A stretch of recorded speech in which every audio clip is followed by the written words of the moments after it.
Welcome to the channel Tired Historian. Here, we dive into the past to help you fall asleep easily and usefully. Don't forget to subscribe and hit the like button right away, because by the end of the lecture, you'll be fast asleep. Close your eyes, the story is already beginning. In this lecture, we will take a detailed look at the life and work of, without exaggeration, one of the most scandalous and controversial figures in European history, the Marquis de Sade. His biography is so full of shocking events that it seems almost unreal.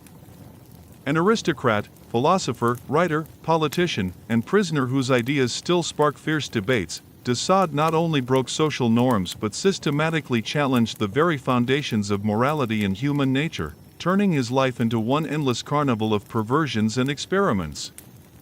He managed to so thoroughly enrage the French authorities and society that when they failed to arrest and publicly punish him, they symbolically burned in effigy in his place, a clear sign of complete moral condemnation of his actions and behavior.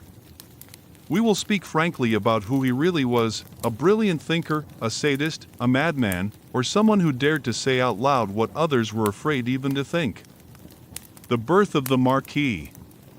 The Marquis was born on June 2, 1740, in the Parisian mansion of the Condé family.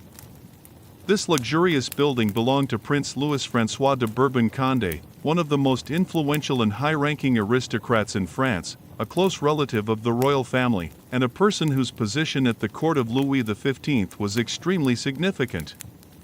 It was here, at that time, that the mother of the future Marquis, Marie Éléonore de Maille de Carmen, was staying shortly before giving birth. Thanks to friendship and family ties with the Condé family, the baby's godfather was the prince himself, which emphasized the newborn's high social standing and special prospects. The boy's full name sounded majestic and proud, Donatien Alphonse François. The name itself pointed to the antiquity and status of his lineage. The de Sade family had been known since the 10th century and belonged to the old Provençal aristocracy. Over the centuries, family members held high positions at the royal court and owned vast lands and castles in southern France. The Marquis's father, Count Baptiste de Sade, served as a diplomat and officer in the French army. He was a man of stern and demanding character, often away from home and occupied with military affairs and diplomatic missions for the king.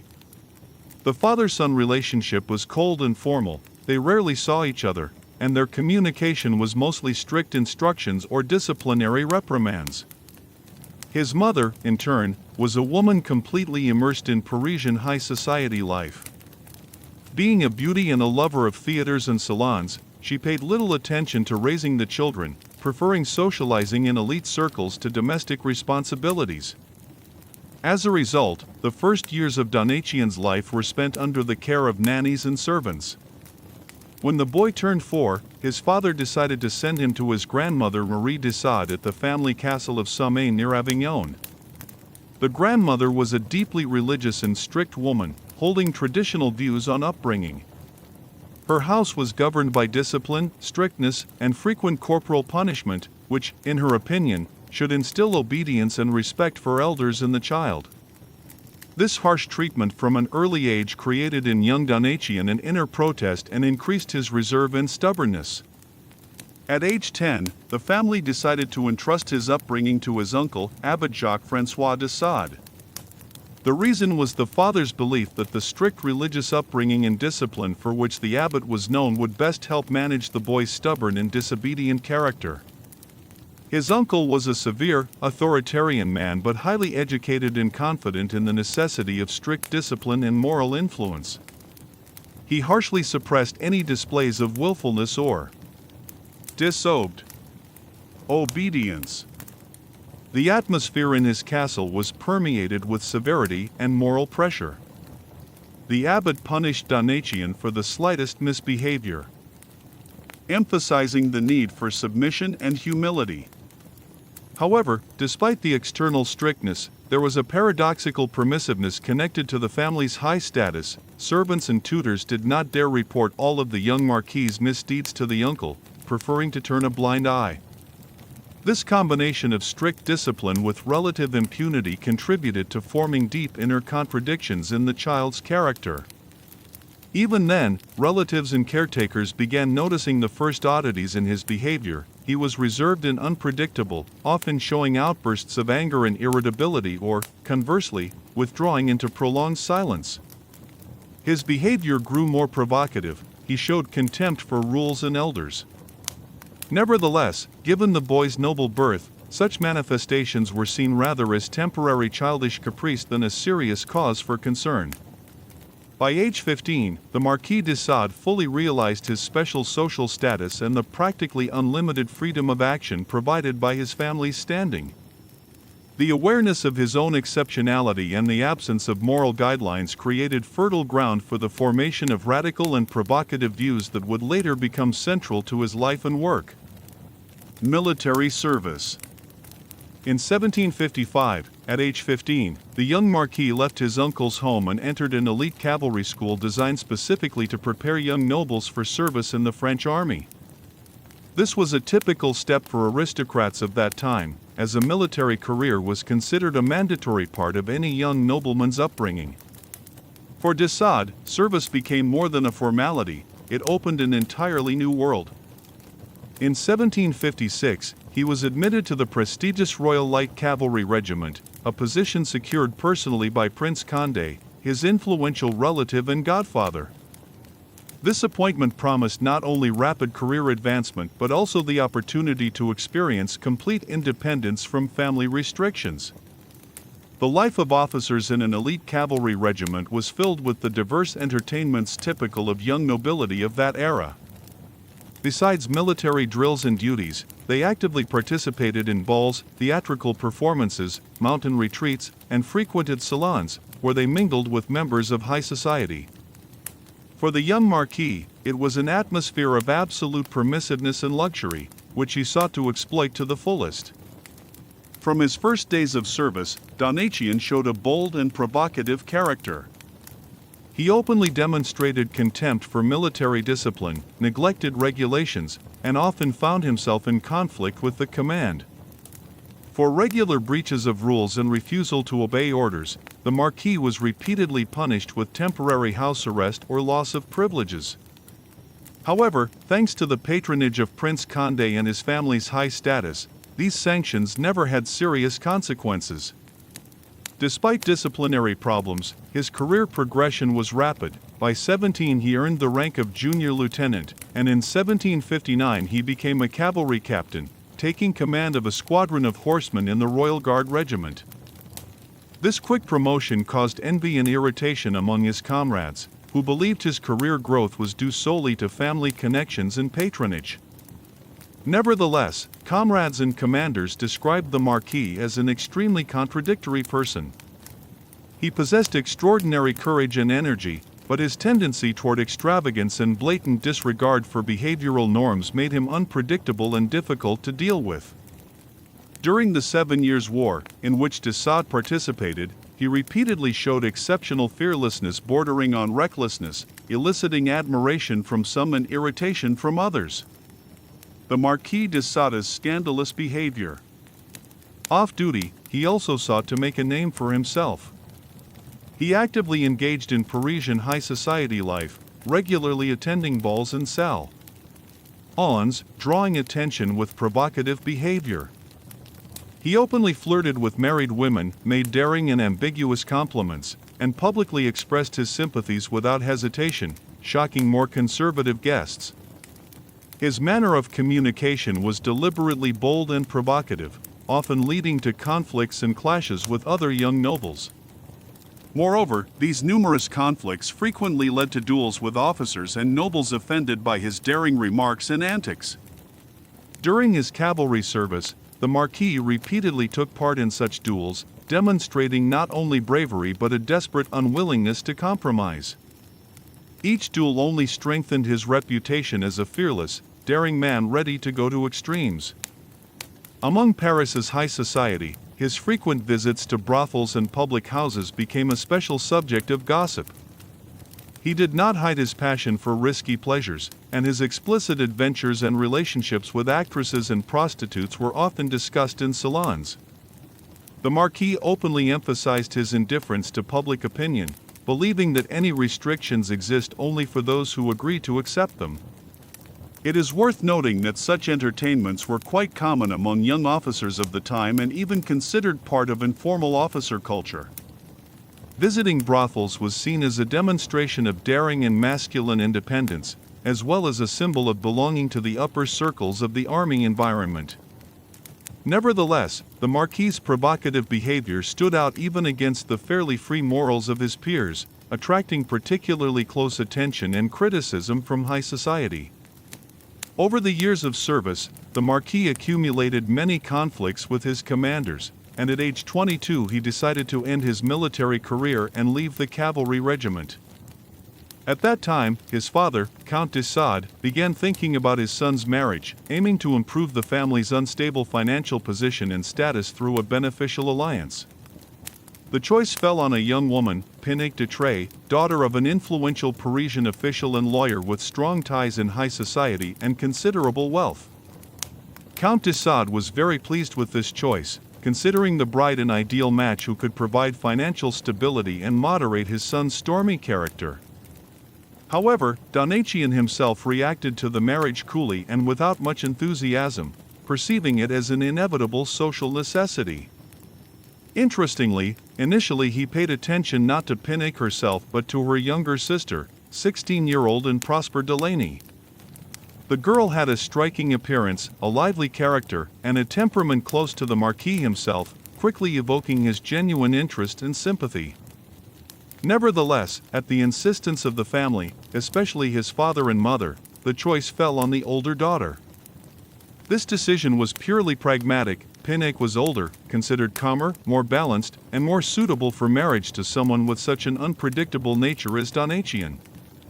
Moreover, the girl's parents did not want to marry off their younger daughter right away, preferring to arrange her fate later and better. The marriage was concluded on May 17, 1763.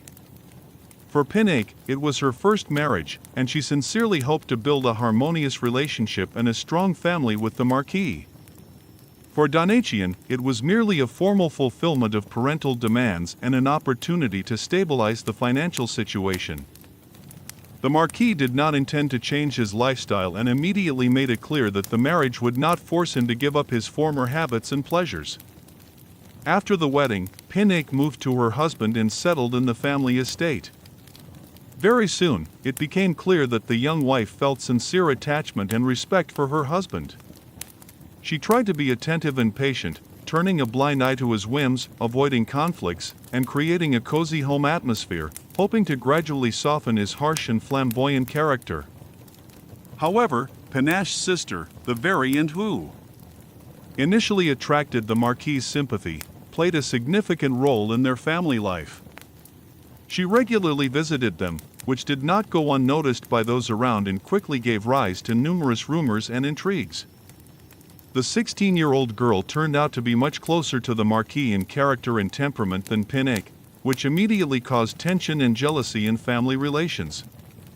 She not only shared many of the Marquis's interests but also actively participated in entertainments, accompanying him to social events and balls, attracting attention and causing dissatisfaction among others.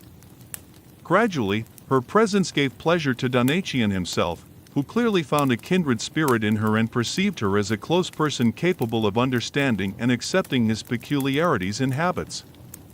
At the same time, Pinèque experienced constant inner struggle and was distressed that her sister was becoming the center of her husband's attention. Despite obvious tension, Pinèque preferred not to engage in open conflicts, showing patience and softness in communication with both her sister and husband. She tried to keep peace in the house, patiently accepting what was happening and hoping that the situation would improve over time. The scandal with Jean Testard.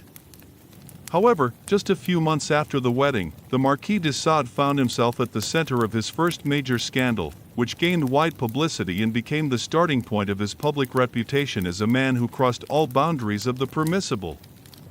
The incident took place in Paris, where the Marquis regularly visited for entertainment and social life despite his recently concluded marriage.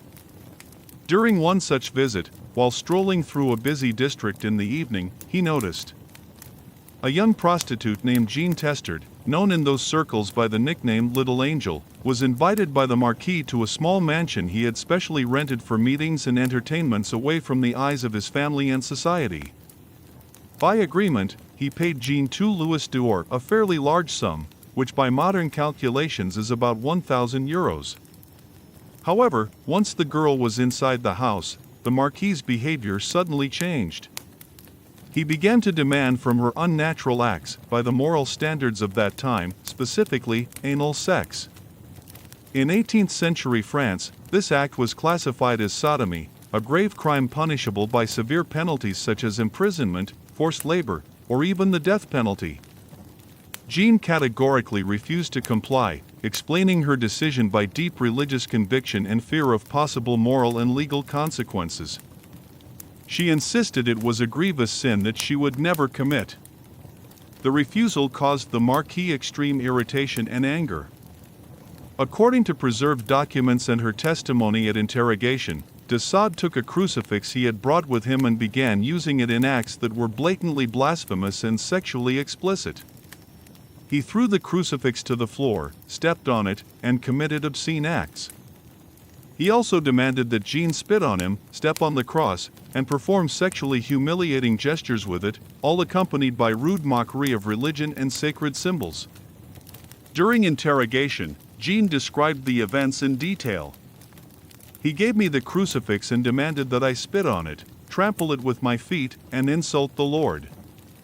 He told me, "Show that there is nothing holy in you, and prove that you don't care about your God." I begged him to stop, telling him it was a terrible sin, but he continued to mock and threaten me. In addition to this, the Marquis took a scourge and demanded that Jean brutally beat him herself, thereby expressing his masochistic tendencies.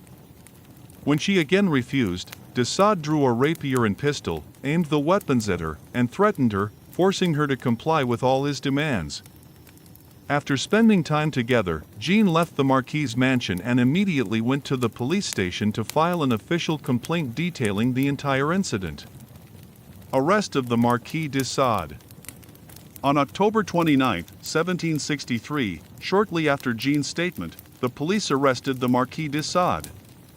He was placed in the Vincennes castle by direct order of King Louis XV, issued as a special decree, charged with sodomy, blasphemy, and threats of violence. The imprisonment was difficult for the Marquis. He suffered greatly from the loss of freedom and repeatedly wrote letters expressing remorse and requesting to meet a priest for confession and spiritual consolation. In his letters, he complained of loneliness and despair, mentioned a spiritual crisis, emphasizing that he suffered not only physically but morally and had an urgent need for religious comfort. The Marquis's family was in despair. News spread quickly throughout Paris, threatening serious damage to the entire family's reputation. The Marquis's father and his wife's mother, Madame de Montreuil, urgently intervened, trying by all means to soften the punishment. Madame de Montreuil was furious and deeply outraged by her son-in-law's behavior, calling his actions monstrous and disgraceful for her family. However, for the sake of the family's reputation, she actively participated in attempts to hush up the scandal. Thanks to their efforts, the severe consequences were partially mitigated. After 15 days in Vincennes castle, the Marquis was placed under house arrest at his wife's family estate in Normandy, thereby avoiding further public proceedings. Despite imprisonment and punishment, the Marquis de Sade showed no real change in behavior after his release and did not give up his habits. This case only convinced him that thanks to his family's high social position and influence, even the most serious accusations could be resolved without serious consequences. He was sent into this enforced exile. Her with his wife and mother-in-law. Their dissatisfaction and outrage at the son-in-law's actions did not cease for a moment. Although the Marquis's conditions were relatively comfortable, the restriction of freedom was extremely hard for him. In letters from that time, he continued to express anxiety and spiritual depression, though gradually he returned to his previous lifestyle and behavior, unwilling to learn from what had happened. Moreover, he perceived his stay in Normandy as an annoying inconvenience or a temporary obstacle on the way to his usual entertainments in Paris. After about a year under house arrest, the Marquis gradually began seeking mitigation of his punishment and permission to return to Paris. Family efforts, numerous letters, and appeals eventually succeeded. In September 1764, he finally received the long-awaited permission to return to Paris. However, during this time, his reputation in the French capital had significantly changed.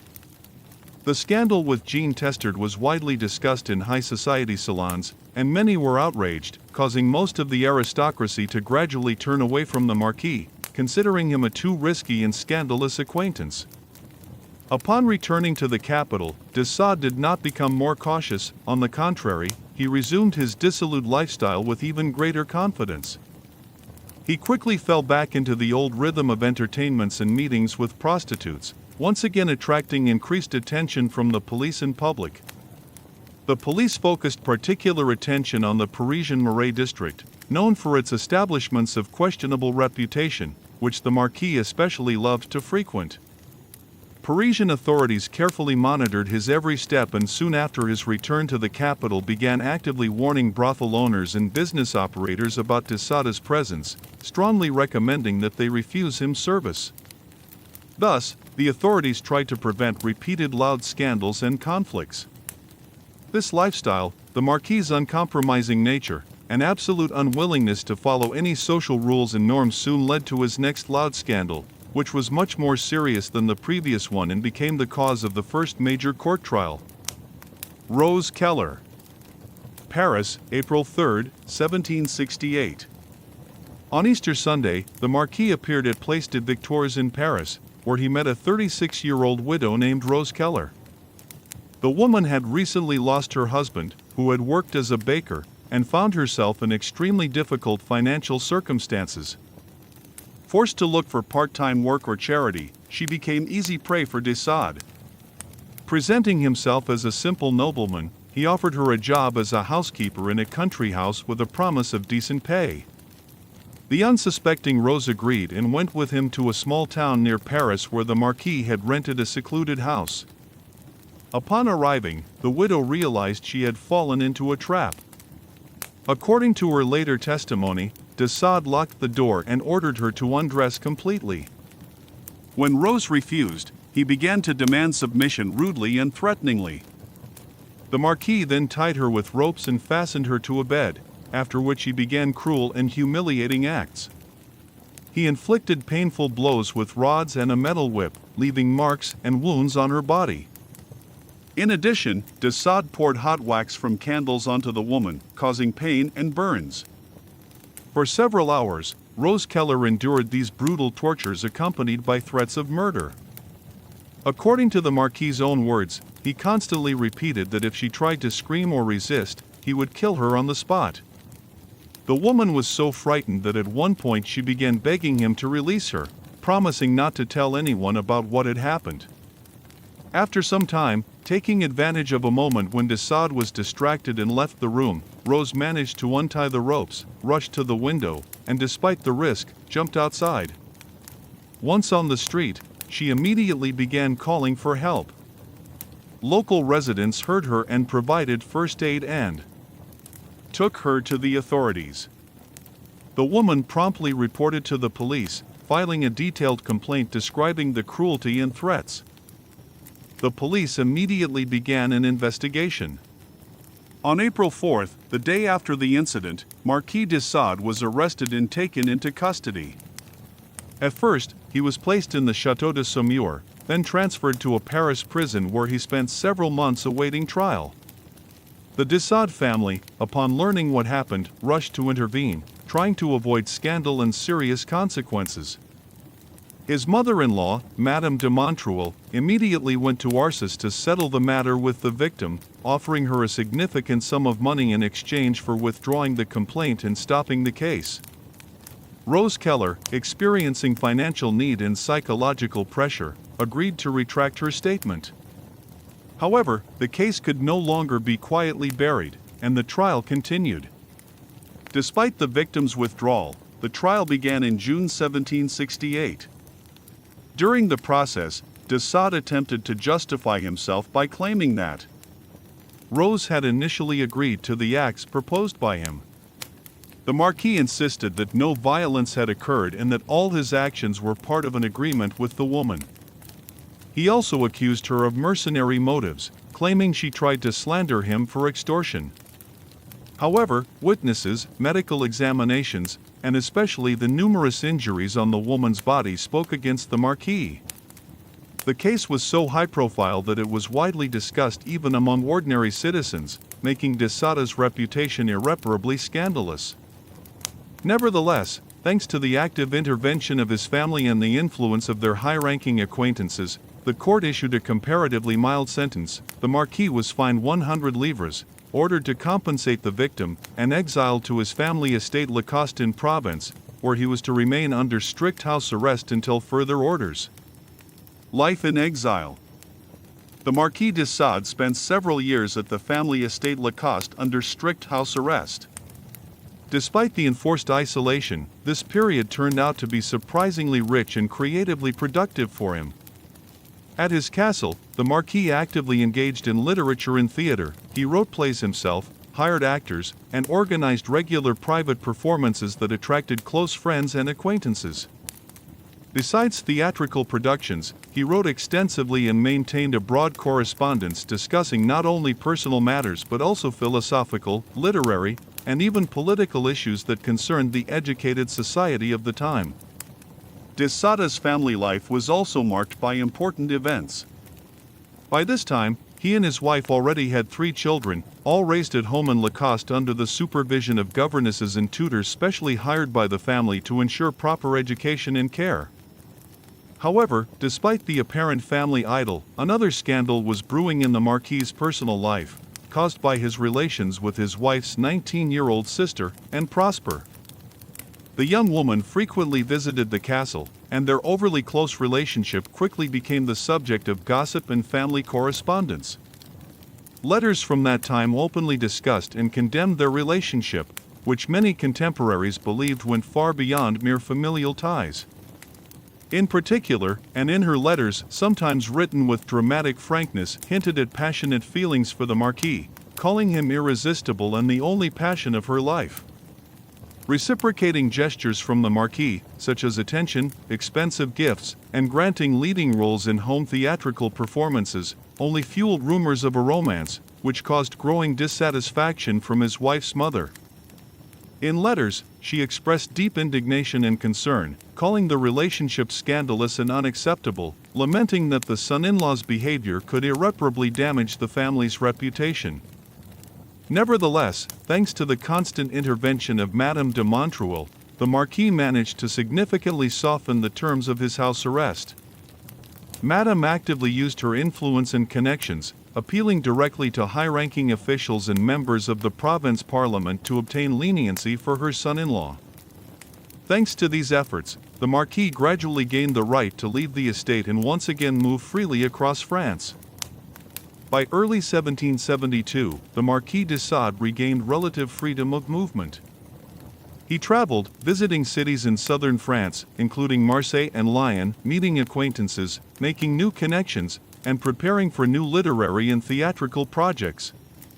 Unable to fight his depraved nature, the Marquis de Sade, together with his valet Jacques Latour, traveled to Marseille with the intention of having fun and enjoying himself. Such trips were not unusual for the Marquis, but this particular visit led to one of the most notorious and scandalous episodes of his life. The case of the Spanish fly. On June 27, de Sade and Latour stayed at the Hotel of the 13 Cantons, where they invited 4 local prostitutes to join. Tea. Air evenings entertainment. To enhance the experience, the Marquis offered the women unusual sweets made from honey and onis, secretly laced with powdered Spanish fly. At the time, Spanish fly was a common aphrodisiac known not only for its stimulating effect but also for its toxic impact on the body if taken in excess. After consuming these candies, 2 of the invited women, Marianne Laverne and Marguerite Coste, experienced severe health deterioration, intense pain, nausea, and convulsions. Fearing for their lives and health, the women immediately went to the police and filed an official complaint, stating that the Marquis had deliberately attempted to poison them.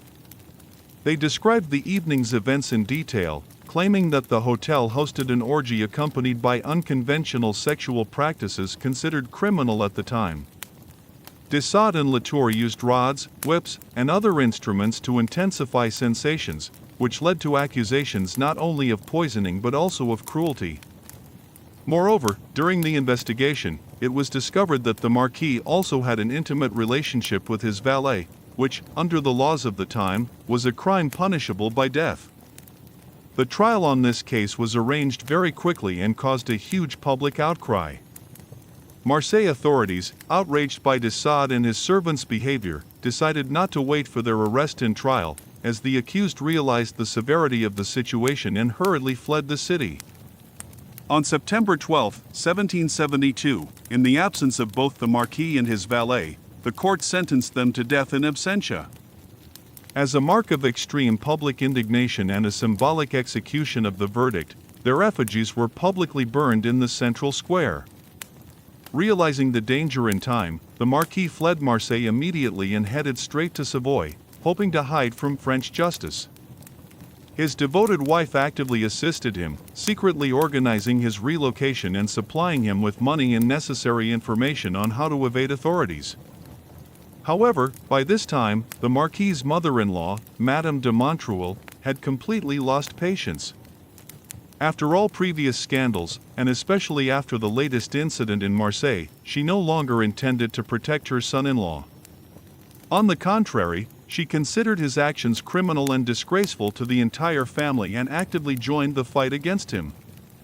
Madame wrote numerous letters to French and Savoy authorities demanding the immediate arrest of the Marquis, whom she called a dangerous and dishonorable criminal. Thanks to her efforts, the Savoy authorities promptly responded, arrested de Sade, and imprisoned him in the fortress of Milans, a harsh and notorious prison for high-profile criminals and political prisoners. But de Sade, known for his determination and unwillingness to tolerate any restriction of freedom, did not intend to remain imprisoned for long. On April 30, 1773, together with his valet Latour and another prisoner, he made a daring and well-planned escape from Milans fortress. The prisoners secretly made a rope from sheets and clothes, then descended the fortress walls under cover of night, evading the guards' vigilance. After the escape, they left the guards a humorous note thanking them for their hospitality and asking not to hold a grudge. Following the successful escape, de Sade, together with his valet and a new companion, quickly headed back to Provence, hiding in his family estate Lacoste. There, he again found protection in his wife, who did everything possible to ensure her husband's safe refuge. At the same time, his wife's sister and Prosper was with him, which only increased Madame de Montreuil's outrage and worsened the family conflict. Wishing to diversify his leisure time and replenish his staff, de Sade hired 3 young peasant girls from nearby villages. Among them was the young Catherine Thierot, who particularly attracted his attention because of her youth and appearance. Soon after the girls began working, it became clear that de Sade considered them not only as servants but also as participants in his sexual entertainments. When his intentions became clear, 2 of the 3 girls, fearing the consequences, almost immediately left the castle and returned to their families. However, Catherine remained in Lacoste, perhaps out of fear of losing her job and income, or perhaps due to psychological pressure. The girl agreed to the Marquis's conditions and began to comply with all his demands. De Sade's relationship with Catherine quickly crossed the boundaries of ordinary, even by the standards of that time. According to Catherine's own testimony and contemporary witnesses, de Sade involved her in various sexual practices, including the use of whips and rods, as well as other various perversions. In his conversations and correspondence, the Marquis began calling Catherine by the name Justine, who later became famous thanks to one of his books. It was precisely the fate and image of Catherine that formed the basis of his novel Justine, or The Misfortunes of Virtue, where the main heroine, subjected to cruel trials, unsuccessfully tries to preserve her innocence. This situation could not remain secret for long. In January 177, Catherine Thierry's father, having learned everything that was happening to his daughter, came to the Lacoste castle, driven by rage and a determination to seek revenge. Meeting the Marquis on the castle grounds, he immediately aimed a loaded pistol at him and twice tried to shoot. However, both times the weapon misfired, and de Sade narrowly escaped death. Enraged and disappointed by his failure, Catherine's father immediately went to the nearest town, where he officially filed a complaint with the authorities, accusing the Marquis of coercing his daughter into illegal and immoral acts. The complaint was taken very seriously, especially by Madame de Montreuil, the Marquis's mother-in-law, whose patience had finally run out. Now she herself did everything possible to secure the Marquis's arrest and imprisonment, permanently ridding the family of a constant source of shame and trouble. She used all her influence and persistence to convince the royal authorities of the need for swift and strict punishment. In February 177, at her insistence, a special royal order was issued, allowing the Marquis to be imprisoned indefinitely without trial. Soon after this order, the Marquis de Sade was arrested and sent to Paris, where he was immediately placed in the harsh Vincennes fortress. This prison was known for its strict conditions, especially for high-profile prisoners, and its walls reliably held no dangerous criminals. Later, fearing a possible escape, the authorities decided to transfer him to the even more tightly guarded and infamous Bastille fortress prison. This transfer marked the beginning of one of the most severe and lengthy periods of de Sade's imprisonment, cut off from the outside world in conditions that radically changed his fate and influenced all his subsequent work. Imprisonment in Vincennes and the Bastille. After his arrest, the Marquis was again incredibly lucky. Despite the serious charges, his sentence was substantially softened. Initially, he faced harsh punishment for violence and poisoning young women. However, the charges were changed to the less serious accusations of immoral behavior and corruption of morals. Thus, instead of a harsh sentence or even death, the Marquis was placed in indefinite confinement. At Vincennes, de Sade was kept in strict isolation. His cell was cramped, damp, and gloomy with minimal sunlight. Daily walks were limited to a short time in a small courtyard surrounded by high walls. In numerous letters to his wife, he constantly complained about the unbearable conditions, describing himself as a beast trapped in a cage and confessing that without communication and freedom, his mind was gradually fading. On February 29, 1784, the Marquis was transferred from Vincennes to the Bastille, a prison with even stricter rules. There, despite the harsh conditions, he was allowed some small privileges, personal belongings such as furniture and books, receiving packages from his wife with chocolates, wine, and other treats. But even these concessions did not spare de Sade from frequent conflicts with the administration and guards. One particularly memorable dispute concerned the water supply. De Sade considered the water in his cell undrinkable, claiming it caused him illness. He demanded that the administration provide only pure spring water. When refused, the Marquis staged a real rebellion. He shouted loudly, broke furniture, and threatened the administration with written complaints, which caused serious trouble and many problems. De Sade's correspondence with his wife was no less turbulent. The letters he regularly sent from the Bastille were full of tenderness and passion mixed with harsh attacks and complaints. He wrote about his love, how much he missed her, and the torments of his imprisonment. Sometimes his messages turned into fits of rage, and he was not shy about blaming his wife's relatives for all his misfortunes. At the same time, de Sade began actively engaging in literature and philosophical reflections. In 1782, still at Vincennes, he wrote his first major philosophical work, a dialogue between a priest and a dying man. This work, later called Philosophy in the Bedroom, expressed his radical views on religion, morality, and human freedom. The treatise is written as a conversation between a dying libertine who rejects God and religious dogmas and a priest trying unsuccessfully to bring him back to faith. In this text, the Marquis openly declares his commitment to absolute personal freedom and the rejection of any moral restrictions imposed by religion and society. Thus, the years spent in confinement became not only a severe trial for the Marquis but also the beginning of his serious literary activity. In isolation, he developed the main features of his philosophy, combining radical freedom with extreme cynicism and total denial of accepted moral values. The 120 Days of Sodom. In the Bastille, de Sade began creating his darkest, most provocative, and famous work, the novel The 120 Days of Sodom. The conditions of imprisonment were harsh, and the guards constantly increased surveillance, turning the writing process into a real ordeal. But even these circumstances did not stop his creative impulse. The work was carried out under maximum secrecy and conspiracy, as de Sade feared confiscation of the manuscript. He wrote in extremely small handwriting on narrow strips of paper, which he carefully joined together to form a long, narrow scroll about 12 meters long. He risked every day hiding this scroll in a crack in the stone walls of his cell, fearing his work would be discovered by guards and irretrievably lost. The 120 Days of Sodom was conceived by de Sade as a large-scale literary study of human vices and extreme forms of debauchery and violence.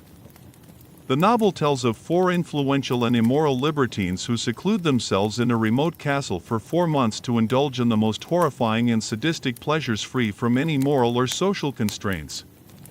The Marquis deliberately depicted extremely cruel scenes aiming to expose the hypocrisy and depravity of human nature and societal morality. Initially, de Sade planned 3 parts of the novel, each surpassing the previous one in perversions and cruelty. However, he completed only the first part, as further work was interrupted by unexpected events.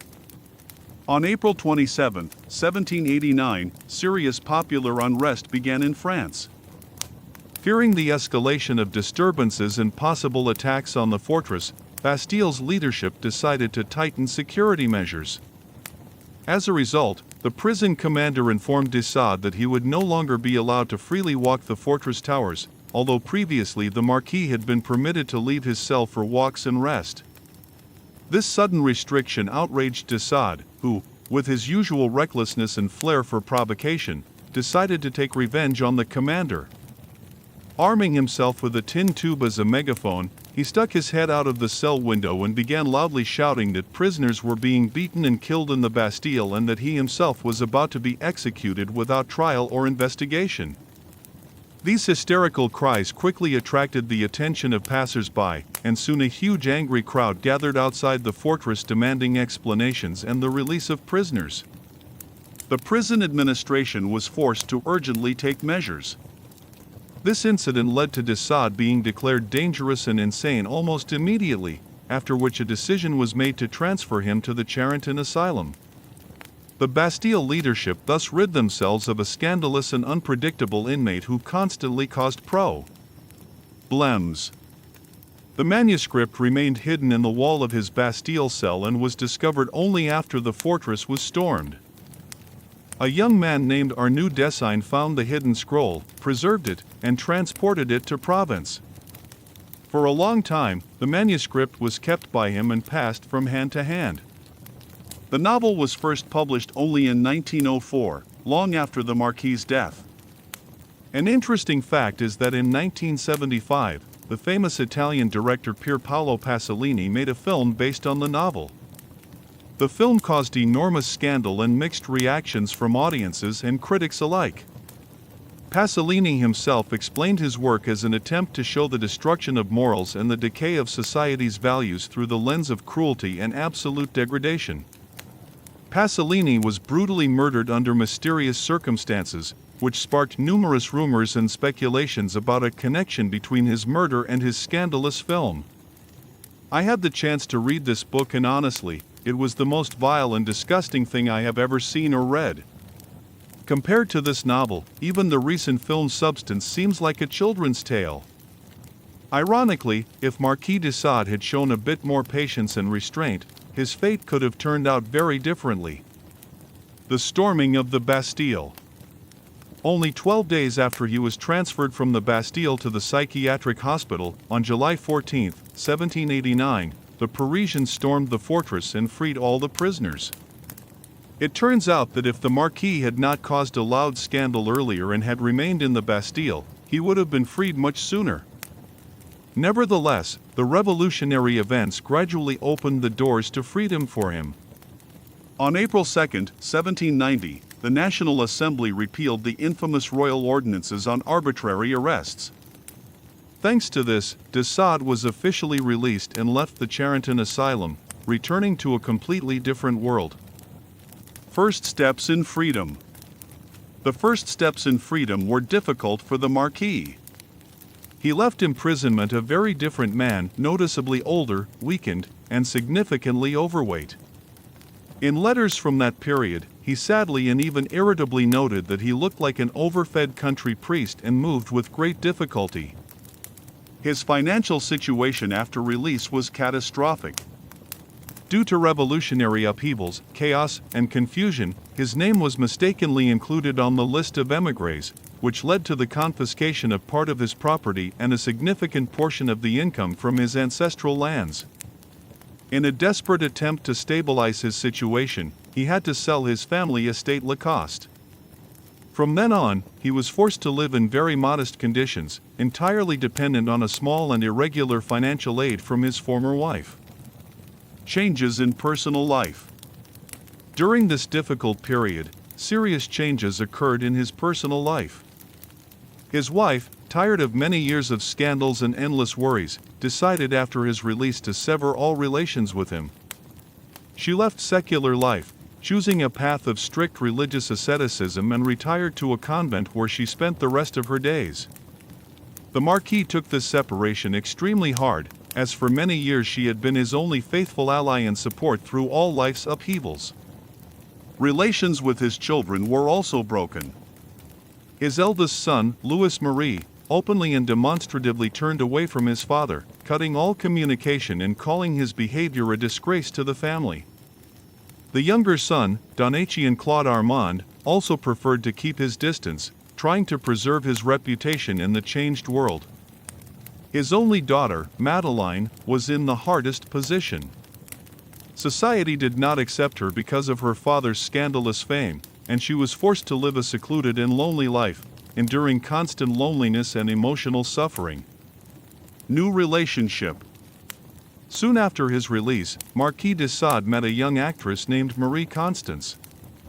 Their meeting had occurred earlier during his stay at Charenton, where Constance sometimes appeared as part of charitable visits and performances for patients. This young woman was married to actor François Queen, with whom she had a troubled relationship and was searching for a new emotional connection and meaning in life. They saw in each other a chance to start life anew. A deep and sincere relationship quickly developed between them, growing into a strong attachment. Constance, deciding to share her fate with the scandalously famous Marquis, made him her true life mission. She saw in him a man unfairly victimized by the cruelty of the old regime and wanted to be his support and pillar. Unlike the former wife with her severity and religiosity, Constance was an open, liberated, cheerful, and emotional woman. She easily tolerated de Sade's difficult character, forgave his whims and moods. Publish his works, his plays and novels failed to gain wide recognition and brought only meager income. The following years became a period of serious financial difficulties and constant struggle for survival for the Marquis. Together with Marie Constance, who continued to be his faithful companion, he lived in a modest and cramped attic apartment in one of Paris's houses. Money was almost always running out, and they often had to count every penny. The Marquis never abandoned literary work, but his works. His openly erotic and philosophically provocative works were doomed to be distributed exclusively underground, which practically brought no income. Moreover, de Sade repeatedly found himself in unpleasant situations. Once, the owner of the inn where he lived filed an official complaint against him, stating that he was tired of feeding and housing them for free. The situation became so difficult that they were eventually evicted and forced to look for a new place to live. Writing famous novels. It was precisely during these years that he wrote his famous novels Philosophy in the Bedroom and Justine, or The Misfortunes of Virtue. These works were notable for their frankness, boldness, and uncompromising portrayal of sexual scenes and moral issues. Philosophy in the Bedroom was a radical philosophical essay disguised as an erotic work, with the main idea being absolute personal freedom and total rejection of any social and moral restrictions. The novel Justine told the tragic story of a girl who, despite her virtue, constantly becomes a victim of cruelty and violence. Both novels circulated secretly, provoking shock, scandal, and lively interest at the same time. But this very scandalous fame led the Marquis into new troubles. Second arrest and commitment to Charenton. In 1801, the political atmosphere in France had drastically changed. Napoleon Bonaparte came to power, aiming to restore order in the country after revolutionary chaos and to re-establish strict social control. De Sade's openly obscene books, circulated in secret salons and underground bookstores, came under the scrutiny of the new authorities and Napoleon himself. Napoleon was particularly outraged by the fact that in his novels, de Sade created characters who clearly or subtly hinted at Napoleon and his close circle. These works often featured cruel and authoritarian tyrants, merciless despots suppressing personal freedom and controlling society's life. Napoleon took this as a personal insult and an open criticism of the new regime. He was deeply irritated by de Sade's frank and provocative works. The authorities believed that by publishing such literature, the Marquis was damaging the state's reputation and contributing to the moral decay of society. Napoleon's personal dislike of de Sade, triggered by his literary activity, proved fatal. Thus, in 1801, the Marquis was arrested again, now by direct order of Napoleon. This time, the charges were specific: he was detained for distributing immoral and obscene literature. However, no trial followed. Napoleon did not want unnecessary publicity, so the Marquis was sent back to the Charenton Psychiatric Hospital without any court proceedings or formal charges. Life at Charenton under a liberal regime. His conditions this time were significantly different from previous imprisonments. Under the guidance of Abbot de Coulmier, an enlightened and humane man, Charenton adopted a rather liberal regime, far from the usual strict prison routine. Patients, including de Sade, were granted wide opportunities for relatively free existence, provided they followed certain rules and regular supervision. The Marquis was given a separate, fairly spacious and bright room with windows overlooking the beautiful Marne River and the surrounding area. Unlike previous cramped and damp cells, he was allowed not only to read, write, and maintain his own library but also to take frequent walks in the hospital garden. All this became possible thanks to the efforts of the abbot, who sincerely believed that creativity and engagement with art contributed to improving patients' mental health. Soon, the Marquis became one of the central figures of the hospital's cultural life. He actively engaged in theatrical productions and became the organizer and chief director of the hospital's theater group. The plays involved both patients of the hospital and invited professional actors. Under de Sade's leadership, numerous plays were staged, attracting the attention of Parisian audiences and even local aristocracy. The theater at Chair.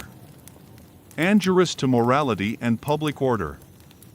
Only many decades after his death did Marquis de Sade's texts gradually emerge into broader access, first secretly, then openly, becoming subjects of intense discussion. At first, they were perceived solely as depraved and scandalous, but gradually scholars began to discover deep philosophical reflections on freedom, morality, and human nature within them. Marquis de Sade's reappraisal in the 20th century. In the 20th century, the personality and works of Marquis de Sade attracted renewed interest. His works inspired many writers and thinkers, and his philosophy of absolute personal freedom and rejection of morality became the subject of serious study and debate. It was during this time, in the mid-20th century, that the term sadism was coined, derived from his name. Sadism and Marquis de Sade. The term sadism was first used by psychiatrist Richard von Krafft-Ebing in 1886 to denote sexual pleasure obtained from inflicting pain on others. De Sade himself certainly never imagined that his name would become the label for such a phenomenon. Nevertheless, the term stuck and entered the global lexicon forever. Despite ongoing disputes and moral condemnations, many philosophers and literary scholars began recognizing him as one of the most important thinkers of the Enlightenment era, albeit a very radical and provocative one. Two opposing views emerged about de Sade's personality. Some considered him a monster and immoral libertine, while others saw him as a profound philosopher courageously raising questions about freedom, morality, and human nature that others feared to voice. Among the researchers who deeply studied his work and ideas were famous thinkers such as Sigmund Freud and Michel Foucault. Freud often referred to de Sade, analyzing his works and psychological motives, seeing his creativity as an expression of unconscious and repressed human desires. Foucault, in turn, considered him a vivid illustration of society's mechanisms of suppression and control over individual sexuality and morality, making his figure key to understanding power relations in humanity. Contemporary view. Today, Marquis de Sade's figure still provokes controversy. He has become a symbol of free thought and absolute independence, but at the same time remains the embodiment of the dark side of the human psyche, evoking both fascination and horror. His books, despite lingering prejudices, are recognized as literary and philosophical heritage worthy of thorough study. Perhaps the most accurate assessment of the Marquis lies precisely in this contradiction.